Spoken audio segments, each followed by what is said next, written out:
गौतम बुद्ध को हम बहुत अच्छे से जानते हैं, जिन्होंने बौद्ध धर्म की स्थापना की और उन्होंने लोगों के जीवन में ढेरों बदलाव किए। यह कहानी भी उनके बचपन की है, जब वह छोटे थे और उन्होंने गौतम बुद्ध के नाम से नहीं बल्कि सिद्धार्थ के नाम से जाना जाता था। उनके एक चचेरे भाई भी थे जिनका नाम देवदत्त था। चलिए जानते हैं इस कहानी के बारे में। राजा सिद्धार्थ के महल के पास एक उद्यान था, जहाँ पर राजा सिद्धार्थ बैठकर प्रकृति का आनंद लिया करते थे। एक दिन जब वे अपने बगीचे में बैठे हुए थे कि तभी एक घायल हंस उनके पैर के पास आकर गिरा। उसके शरीर में एक तीर लगा हुआ था। उसे देखने से प्रतीत हो रहा था कि किसी शिकारी द्वारा उसका शिकार किया गया है। हंस को तकलीफ में देखकर और उसे यूं ही फड़फड़ाता देखकर राजा सिद्धार्थ का दिल पिघल गया और उन्होंने उस हंस की सहायता करनी चाहिए। उन्होंने सबसे पहले उस हंस के शरीर से वह तीर निकाला और घायल जगह पर मलहम लगाकर उसकी पट्टी की। यह सब कर लेने के बाद देवदत्त कुछ खोजता हुआ सिद्धार्थ के पास आया। देवदत्त जैसे ही सिद्धार्थ के पास पहुंचा, उसने कहा, अच्छा तो यह तुम्हारे पास है, लाओ मुझे दे दो। इसका शिकार मैंने किया है।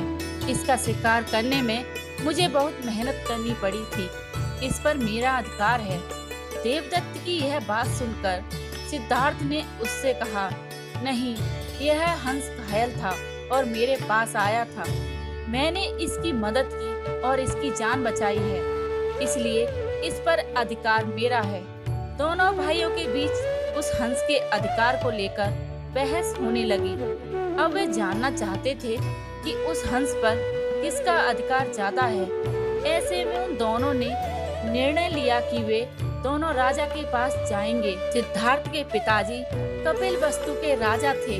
वे दोनों राजा के पास गए। राजा के पास पहुंचते ही देवदत्त ने सबसे पहले कहा, महाराज, इस हंस पर सबसे ज्यादा अधिकार मेरा है, क्योंकि मैंने इसका शिकार किया है। इस वजह से आप सिद्धार्थ से कहिए कि वह यह हंस मुझे दे दे। जैसे देवदत्त की पूरी बात राजा ने सुनी तो उन्होंने दोनों को शांत रहने को कहा और फिर उनसे पूछा कि पूरी बात क्या है। ऐसे में सिद्धार्थ ने राजा को पूरी बात बताई और उनसे बोला, पिताजी, बात यह है कि इस हंस का शिकार देवदत्त ने किया था, लेकिन यह हंस घायल होकर मेरे कदमों के पास आ गिरा। इसे घायल देखकर मैंने इसका इलाज किया है और इसे ठीक किया है। अब आप ही बताइए कि इस हंस पर सबसे ज्यादा अधिकार किसका है। राजा ने इस मामले पर अच्छे से विचार किया। विचार कर लेने के बाद उन्होंने सभा में सबसे एक बड़ी बात कही। बात यह थी कि मारने वाले से ज्यादा बचाने वाले का अधिकार सबसे ज्यादा होता है। इसलिए इस हंस पर सबसे बड़ा अधिकार सिर्फ और सिर्फ सिद्धार्थ का है, क्योंकि उसने हंस को मारा नहीं बल्कि उसे घायल देखकर उसका इलाज किया है और उसकी जान बचाई है। राजा के ऐसा कह लेने के बाद देवदत्त को बात अच्छे से समझ आ गई। वह भी जान चुका था कि मारने वाले से ज्यादा बचाने वाले का सबसे ज्यादा अधिकार होता है।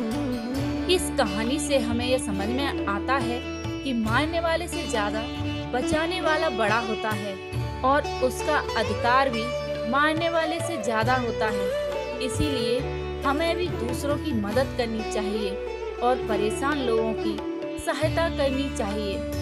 ऐसा करने से हम अपने आसपास के समाज को और अच्छा बेहतर बनाते हैं। एक अच्छा समाज ही एक अच्छे देश की पहचान होती है। इसीलिए आप भी आज से प्रण लीजिए कि आप भी दूसरों की सहायता जरूर करेंगे। अगर हम सिद्धार्थ के स्वभाव की बात करें तो वह बहुत ही शांत हैं और दूसरों की मदद करने में हमेशा आगे रहते हैं। उन्होंने हंस को तकलीफ में देखा तो उसकी मदद करने के लिए तुरंत उठ पड़े थे। इससे यह बात पता चलती है कि सिद्धार्थ कभी भी दूसरों को तकलीफ में नहीं देख सकते थे। अगर हम देवदत्त की बात करें तो वह एक लड़ाकू बालक था जिसमें सब्र की कमी थी। देवदत्त बस इतना ही जानता था कि मारने वाले का अधिकार ज्यादा होता है। वह जीवों को मारने में संकोच नहीं करता था, जो कि बहुत गलत था। वह सिद्धार्थ के बिल्कुल विपरीत था।